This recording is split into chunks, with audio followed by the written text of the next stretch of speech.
श्री माधव दास जी एक प्रसिद्ध वैष्णव संत थे। जब उनकी पत्नी की मृत्यु हो गई तो उन्होंने भौतिक जीवन से पूर्ण वैराग्य ग्रहण कर लिया और घर छोड़कर जगन्नाथपुरी चले गए।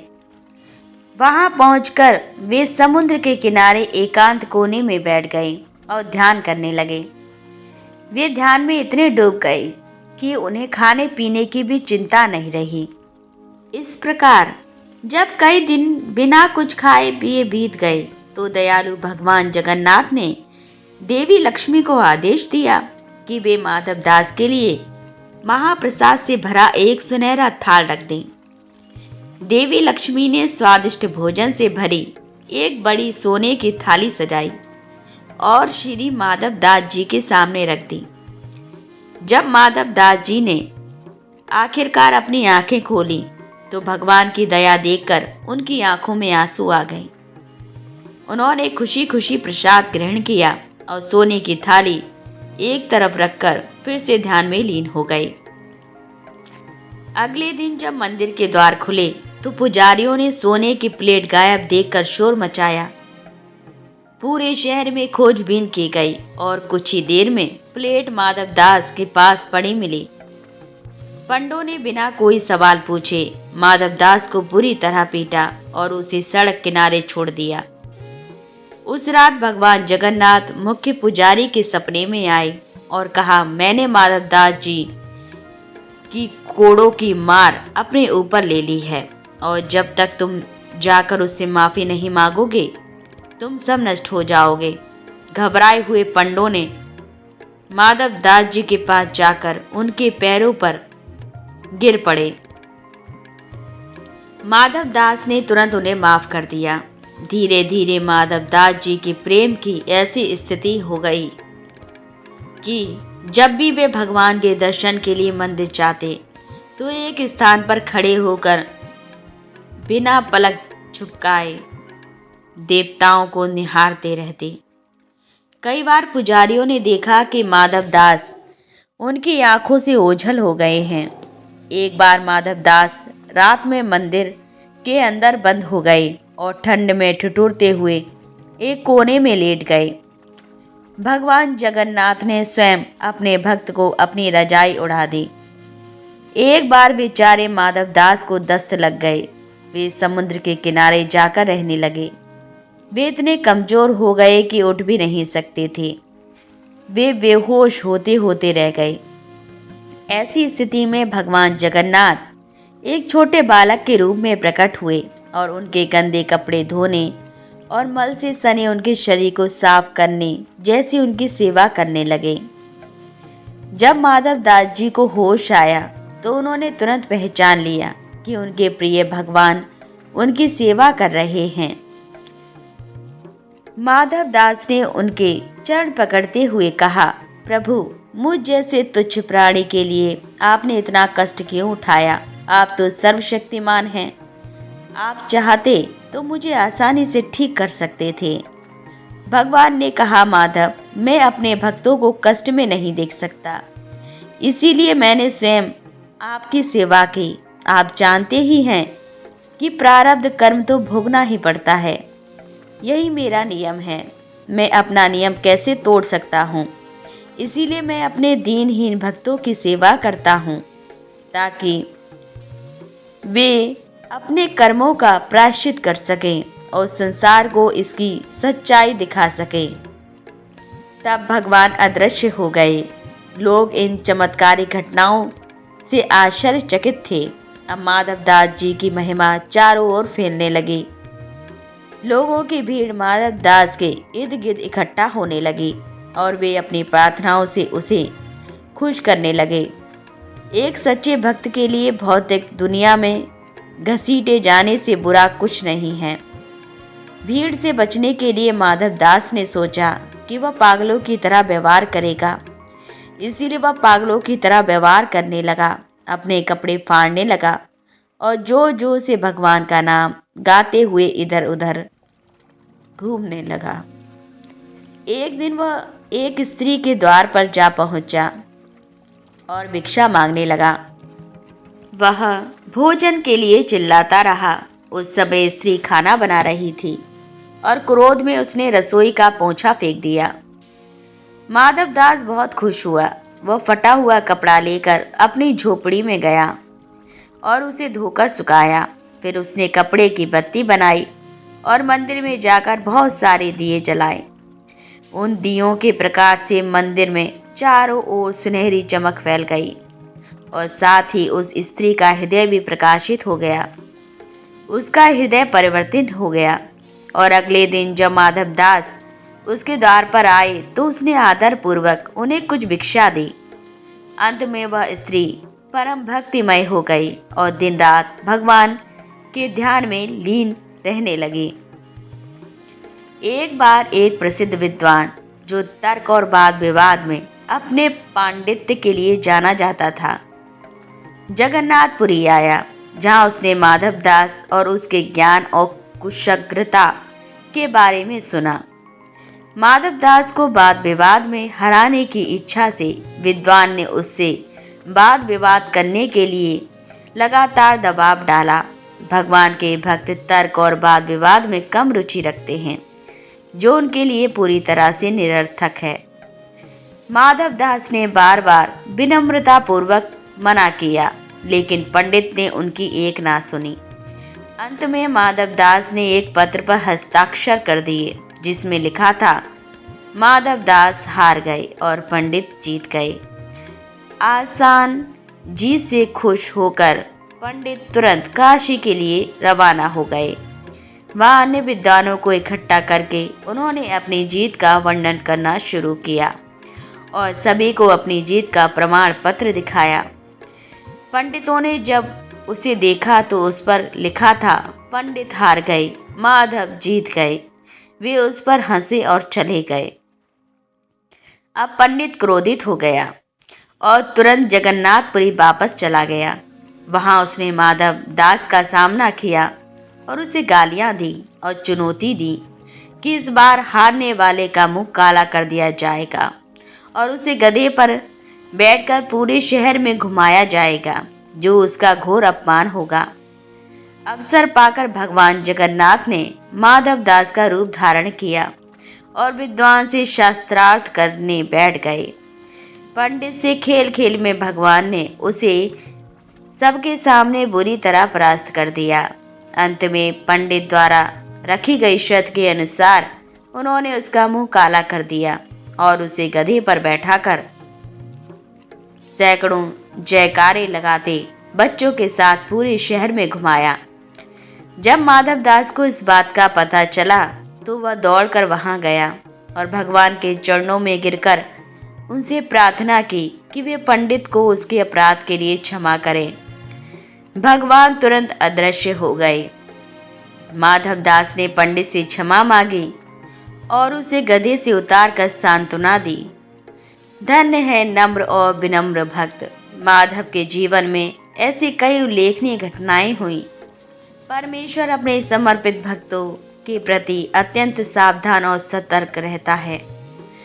भक्त भगवान की महिमा करना चाहता है और भगवान अपने भक्त की महिमा करना चाहते हैं। भगवान और उनके भक्त के बीच प्रेम का आदान प्रदान ऐसा ही होता है जो अनंत काल तक चलता ही रहता है। जगन्नाथपुरी में वास करते हुए संत माधव दास जी नित्य शाम को सागर किनारे भ्रमण पर जाते थे। माधव दास जी भगवान श्री कृष्ण के प्रति सखा रूप का भाव रखते थे। प्रभु भी नित्य शाम को माधव जी के साथ बैठकर खूब बात किया करते थे। एक दिन प्रभु आए। माधव दास ने देखा प्रभु बहुत उदास हैं। माधव दास ने पूछा, प्रभु आप उदास क्यों हैं? प्रभु ने कहा, माधव दास बहुत दिन हो गए चोरी नहीं की। माधव दास जी ने कहा, अरे अभी यह आदत छोड़ो, बचपन की बात और थी। प्रभु बोले, हाँ वो तो ठीक है, पर जिसकी जो आदत पड़ी है वो वही करेगा। माधव दास जी ने प्रभु को बहुत समझाया, पर प्रभु नहीं माने। अंततः माधव दास जी ने कहा, इतनी पड़ी है तो चोरी कर ही लो। प्रभु बोले, कर तो लें पर सखा नहीं है। वृंदावन में तो बहुत सखा थे, यहाँ कोई नहीं है। एक तुम ही हो माधवदास, तुम ही चलो। माधवदास जी ने कहा, कहाँ प्रभु? बोले, चोरी करने। माधवदास जी बोले, अरे प्रभु, हमें चोरी करना नहीं आता, हमने जिंदगी भर भजन किया है। प्रभु बोले, मन बनाओ, चोरी करना हम सिखा देंगे, और चोरी में थोड़ी फुर्ती रखनी चाहिए और क्या। प्रभु ने जैसे तैसे माधवदास जी को चोरी के लिए तैयार किया। माधवदास जी ने कहा, प्रभु चलो चलते हैं चोरी करने, लेकिन जाना कहाँ है? प्रभु ने कहा, जगन्नाथपुरी के राजा के बगीचे में बड़े सुंदर कटहल के फल लगे हैं, पर यह भेजते नहीं हैं। माधवदास जी बोले, चोरी करने की क्या जरूरत है? राजा साहब हमारे शिष्य हैं, हम कल जाकर उनसे कहेंगे और आपके लिए कटहल ले आएंगे। भगवान बोले, ऐसे नहीं, चोरी करके पाने का आनंद अलग होता है। प्रभु और माधवदास जी चोरी करने के लिए राजा के बगीचे में चल दिए। प्रभु ने माधवदास जी से कहा, धीरे धीरे बोलना। माधवदास जी को चोरी का कोई अभ्यास नहीं था। जैसे ही दोनों एक कटहल के बगीचे के पास पहुंचे, प्रभु ने माधवदास जी से कहा, कटहल के पेड़ के ऊपर चढ़ जाओ, तुम ऊपर से कटहल गिराना, नीचे हम ले लेंगे। अब माधवदास जी जोर से बोले, कन्हैया इस पेड़ पर चढ़े या उस पेड़ पर। इतने में बगीचे का माली जग गया। उसने सुना और उसने कहा, मैं बताता हूँ किस पेड़ पर चढ़ना है, अभी आता हूँ, रुको जरा। भगवान ने कहा, मैंने कहा था धीरे धीरे बोलना, जोर से नहीं बोलना। माधवदास बोले, अच्छा ठीक है। प्रभु बगीचे का माली आया। तब तक माधवदास जी और प्रभु जी एक पेड़ के पीछे छुप गए और माली पुनः सो गया। पुनः प्रभु ने माधवदास जी से कहा, इस पेड़ पर चढ़ो और धीरे बोलना। माधवदास जी पेड़ के ऊपर चढ़ गए। भगवान ने कहा, ऊपर से कटहल तोड़कर गिराना नीचे, हम पकड़ लेंगे। माधवदास जी ने जोर से पूछा, प्रभु यह बाला कि ये बाला? आवाज सुनकर बगीचे का माली पुनः जाग गया और डंडा लेकर आया। इतने में भगवान अंतर्ध्यान हो गए। माधवदास जी पेड़ से उतरने लगे। माली ने उन्हें पकड़ लिया और अंधेरे में 2 डंडे लगा दिए और रात भर बांध कर रखा और कहा, सुबह राजा जी के पास ले चलेंगे। अब माधवदास जी इधर उधर देखने लगे। माली पूछा, क्या देख रहे हो? माधवदास जी ने कहा, कुछ नहीं। मन ही मन माधवदास जी ने सोचा कि वह कहाँ है जो हमें इधर ले आए थे। सुबह हुआ। माली माधवदास जी को राजा जी के पास ले जाने लगे। रास्ते में ही राजा जी मिल गए। राजा जी ने देखा कि हमारे गुरु को माली क्यों बांधे ले जा रहा है। राजा जी क्रोध में माली को मारने पहुंचे। माधवदास जी ने कहा, इससे कुछ मत बोलो, हम जब ऐसे बंधने के काम करेंगे तो बांधेंगे ही। राजा जी बोले, आपने ऐसा क्या काम किया है? माधवदास जी बोले, चोरी। राजा बोले, आपने चोरी क्यों की? माधवदास जी बोले, कुसंग में पड़कर सब कुछ करना पड़ता है। राजा साहब बोले, किसका कुसंग? माधवदास जी बोले, यह हम आपके घर पर ही बताएंगे। राजा जी माधवदास जी को अपने महल ले गए। माधवदास जी ने सारा वृत्तांत राजा साहब को बताया। सारी बात जानकर राजा साहब जी के नैन सजल हो गए, हृदय रोमांचित तो उठा। एवं तुरंत ही राजा साहब ने पूरा का पूरा बगीचा श्री जगन्नाथ जी के नाम पर कर दिया। शाम को पुनः संत माधवदास जी सागर किनारे पहुंचे। वहां भगवान प्रकट हुए। भगवान ने माधवदास जी से पूछा, और संत जी रात कैसी कटे। संत महात्मा माधव दास जी बोले, हम तो पिटे, रात भर बंधे रहे और आप तो अंतर्ध्यान हो गए, लेकिन एक भी कटहल नहीं ला पाए। हमें देखिए, हम तो पूरा का पूरा बगीचा ही आपके नाम करा लाए हैं। कहते हैं आज भी वह बगीचा श्री जगन्नाथ जी के नाम पर है। जय श्री कृष्णा। संत माधव दास जी वृंदावन में रहते थे। उनकी एक साधारण सी कुटिया थी, जिसमें वो सारा दिन भजन ध्यान करते रहते थे।